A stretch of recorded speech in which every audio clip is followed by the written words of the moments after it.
Hi everyone, welcome to Prashanti kitchen. నేను మీ Prashanti. Today recipe egg pasta చేశానండి. చాలా ఈజీగా ప్రిపేర్ చేసుకోవచ్చు. ఇలా చేశారంటే కనుక పిల్లలు చాలా ఇష్టంగా తినేస్తారు.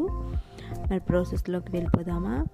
ముందుగా ఒక గిన్నె తీసుకొని అందులో వాటర్ని యాడ్ చేసుకొని 1 స్పూన్ ఆయిల్ని యాడ్ చేసుకోండి. ఈ వాటర్ అనేవి బాయిల్ అయ్యాక అప్పుడు పాస్తాని యాడ్ చేసుకోండి. మీకు తగినంత పాస్తాని మీరు యాడ్ చేసుకోండి. ఒకసారి బాగా కలుపుకొని ఒక 10 మినిట్స్ కుక్ చేసుకుంటే కనుక సరిపోతుంది. మనం చెక్ చేసుకోవడానికి ఇలా పట్టుకుంటే కనుక మనకి విరిగిపోవాలి. సో ఇప్పుడు స్టవ్ ఆఫ్ చేసుకొని వీటిని మనం స్ట్రైన్ చేసుకోవాలి. ఒక జల్లెడ తీసుకొని ఇందులోని పాస్తాని వేసేసుకోండి. ఇలా వేసుకున్నాక ఇందులో చల్లటి వాటర్ని యాడ్ చేసుకోండి. అప్పుడే మీకు పాస్తా అనేది అంటుకోకుండా పొడి పొడిగా ఉంటుంది. 1 స్పూన్ ఆయిల్ని యాడ్ చేసుకొని ఇలాగ చక్కగా కలిపేసుకోండి. పొడి పొడిగా ఉంటుంది. ఈ విధంగా చేసుకొని పక్కన పెట్టుకోండి. నెక్స్ట్ ఒక ప్యాన్ తీసుకొని కొద్దిగా ఆయిల్ని యాడ్ చేసుకొని 2-3 టేబుల్ స్పూను 2 ఎగ్స్ నేను యాడ్ చేసుకుంటున్నాను.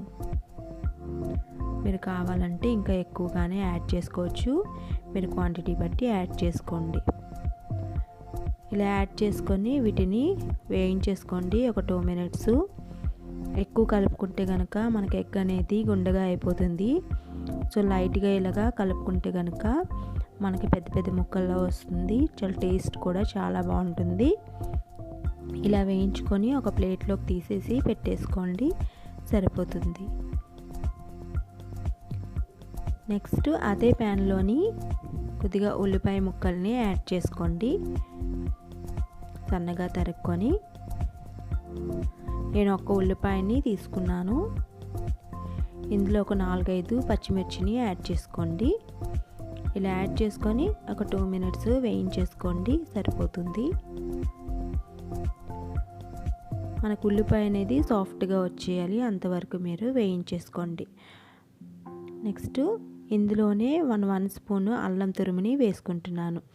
అలాగే క్యారెట్ ఒక చిన్న ముక్క కట్ చేసుకొని వేసుకున్నాను. వీటి వల్ల టేస్ట్ అనేది బాగుంటుంది. ఇది పూర్తిగా ఆప్షనల్, కావాలంటే వేసుకోవచ్చు, వేసుకోకపోయినా పర్వాలేదు. వీటిని వేయించుకున్నాక మనం పక్కన పెట్టుకున్న ఈ ఎగ్ మిశ్రమాన్ని వేసేసుకోండి. ఇలా వేయించుకొని ఒక 1 మినిట్ ఇలాగ బాగా కలుపుకొని వేయించుకోండి. ఇలా వేయించుకున్నాక ఇందులోని పాస్తాని యాడ్ చేసుకోండి. ఈ పాస్తాని శుభ్రంగా కలిసేలా మొత్తాన్ని కూడా ఒకసారి కలిపేసుకోండి. ఇలా కలుపుకున్నాక ఇందులోని పాస్తా మసాలాని యాడ్ చేసుకుంటున్నాను. ఈ పాస్తా మసాలాని యాడ్ చేసుకుంటే కనుక మనం ఏది కూడా యాడ్ చేసుకోవాల్సిన అవసరం లేదు. ఇందులో మీరు మ్యాగీ మసాలాని కూడా యాడ్ చేసుకోవచ్చు. వీటి వల్ల టేస్ట్ అనేది చాలా బాగుంటుంది. ఈ విధంగా యాడ్ చేసుకొని రుచికి సరిపడా సాల్ట్ని యాడ్ చేసుకోండి. ఇలా యాడ్ చేసుకొని హై ఫ్లేమ్లో ఒక 2 మినిట్స్ వేయించుకోండి, సరిపోతుంది.